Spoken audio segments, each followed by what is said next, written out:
Let's bring in Sarah Matthews, former Trump White House Deputy Press Secretary, and Denver Riggleman, former Republican Congressman from Virginia, former senior advisor to the January 6th Select Committee. Welcome, both of you. Sarah, first to you, as we're going to start with the Trump post there defending Pam Bondi from MAGA attacks. As someone who literally spoke for the Trump campaign when he was a candidate and as president in his first term, how do you interpret this?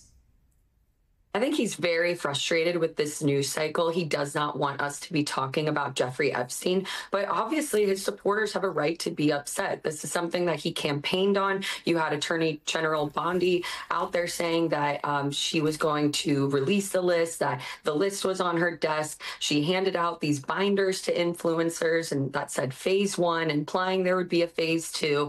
And they made a big show of it. And for them now to try to tell us that we need to stop talking about it, we need to be moving on. I feel like that is a disservice to his supporters, and it's not going to go away because they have a right to know and demand answers on this. But obviously from this post, you can tell that Trump is very frustrated. And if I had to make a prediction, I think that he is going to try to shift the news cycle this week by either saying something very controversial or doing something controversial because he does not want us to be talking about Jeffrey Epstein.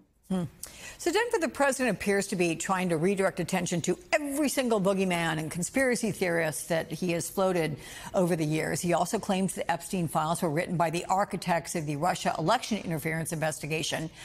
But Epstein was arrested in July 2019, died in custody 1 month later. To what extent can Trump distance himself from this? Can't. I think it's like. Oh, sorry. I thought you were asking me. I'm sorry. You're asking Sarah. No, you're asking me. Okay. Yep. Okay. Excellent. Yeah. Sorry about that. No, I don't think he can. I think it's like conspiracy theorists gone wild, right? You start the conspiracy theory, then you try to stop the conspiracy theory, but the conspiracy theory is already metastasized throughout the United States. What I find interesting too, he's like, let's move on from Epstein. Nobody cares. You know who cares? The women who were abused and raped and the families of those that were affected. I think that they care. I also think that when you're asking people to go away from it, it's like asking the firefighters not to put out the fire on the house that you set, right? And it looks like that's what he did, right? He's like, hey, firefighters, don't put out the fire that we set, talking about the Epstein files, the fact that Pam Bondi said she had the Epstein list or the client list, the fact we've been saying that Tom Hanks and Democrats and the deep state are all on the Epstein list. And I think that's the issue that you have, right? When you start a conspiracy theory, when you have an administration that lives by lies and conspiracies, it's very difficult to put out that fire because the credulous and the ignorant have grasped onto this in a way that we've never seen. I think this hurts him long term. You can't get away from this because now he's going against QAnon. He's going against the QAnon conspiracy theories now. Now he's in real trouble. There are also, Denver, several reports about a missing minute from the Epstein jail video that Bondi handed out. To what extent does this just add to the suspicions? Alex, it's hard not to, you almost get to a point that they've lied so much in this administration and things that they've tried to do. You're talking about, the Epstein files or Comer and the Hunter Biden investigation. Everything is just this sort of bizarre alternate reality and fantasy world. And now you have conspiracy theorists fanning the flames that it was actually MAGA that's actually taking out this 1 minute of tape now and that it's been re-edited. And we don't really know what the issue is, right? It could be a glitch. It could be that there was fuzziness or static. We really don't know because I haven't seen the metadata. But I think we're getting to a point we need professionals to look at this because obviously the FBI and the DOJ do not have the professionals based on their sort of laughable leadership to do this in a way that's credible in any way. And now that after Bondi said she had the Epstein list on her desk, now she said it doesn't exist again, I think it just leads to this conspiracy theory madness. Listen, if you win on conspiracy theories, you can die on conspiracy theories. And sometimes crazy eats its own tail. And that's what you're seeing right now. So the MAGA revolt, it was certainly evident at the Conservative Turning Point conference this weekend. Almost every speaker mentioned Epstein, with many expressing a sense of betrayal. Here's a snapshot of some of the bigger names. Listen up.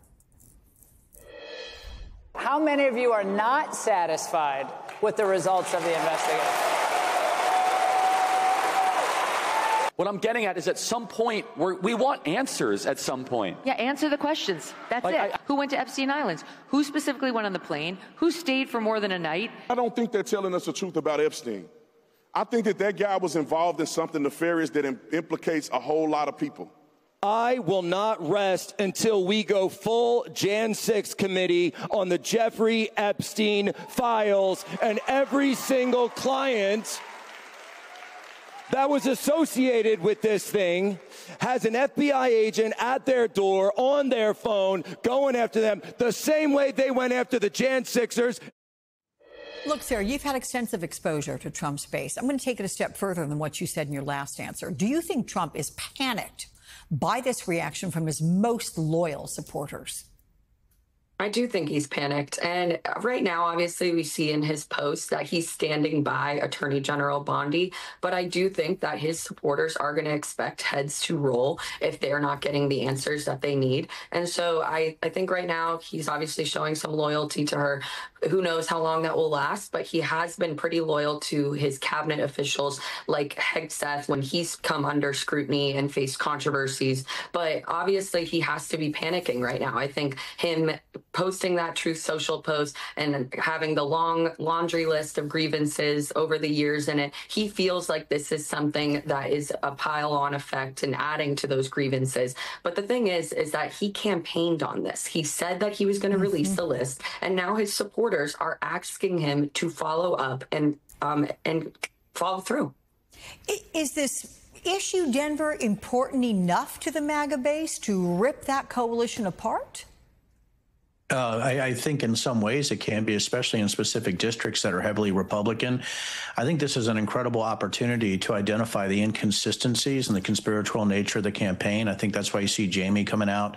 And, you know, I know Jamie, see other individuals asking for the list. This is the same thing that MAGA did, and they couldn't really, get through with it when they asked for all the materials, and they find out that nothing is actually true that they think is true based on who they've actually chosen to be in charge. So I think if the Democrats, independents, or, those who still, the last of the moderate Republicans left, which you might have a couple left on here, the last of them left, they need to actually go after this and never let it go. And I think if the media keeps asking the questions of where is it, you're either lying before or you're lying now. There is no other way to actually stage it. You were lying then or you're lying now.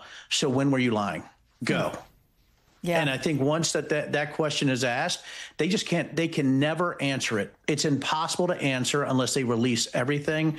I don't think they can do that either. I don't know if they have everything. And if they were lying beforehand, they don't have the list anyway. So it's going to be almost impossible to get around that if people continue to keep that, sort of that bone in their teeth and keep shaking it, right? It's going to be hard to get it away from them. So speaking of questions, here's how Trump responded to one a few days ago when reporters brought up the Epstein files. Listen to this. Are you still talking about Jeffrey Epstein? This guy's been talked about for years. You're asking, we have Texas, we have this, we have all of the things. And are people still talking about this guy, this creep? That is unbelievable. Do you want to waste the time, and do you feel like answering? I don't mind answering. I can't believe you're asking a question on Epstein at a time like this where we're having some of the greatest success and also tragedy. Is this an odd response, or is it more in line with what he says when he can't think of an answer on the spot? Oh, I'm sorry. I think the dismissive nature of this is kind of crazy, because obviously this is an issue that his supporters do care about. And so I think that him being so dismissive and trying to gaslight us that we need to move on from Jeffrey Epstein, Denver made this point. They are lying to us about something. They knowingly lied about having a list, or they are part of the cover-up now. So which is it? And I think that if he continues to be dismissive about it, it's only going to further enrage his supporters. And I think it's not going to go away anytime soon, this issue. Let me ask you also, Sarah, about Laura Loomer, of course, the far-right conspiracy theorist. Featured on the front page of the New York Times 3 days ago, by the way, as the person who blew this wide open. Her post about Dan Bongino prompted news outlets to chase this story. She clearly has access and inside information. What do you know about her? We know that she's someone who has the ear of the president. She gets on the phone with him. She's obviously been very influential in some of his hiring and firing decisions. And I know that Susie Wiles, the chief of staff, said that she was going to try to make sure that there was, no clown show within the West Wing. But obviously, someone like Laura Loomer does continue to have influence and access. And so having someone who is so far right and a conspiracy theorist, having the ear of the most powerful man in the world should be very concerning to Americans.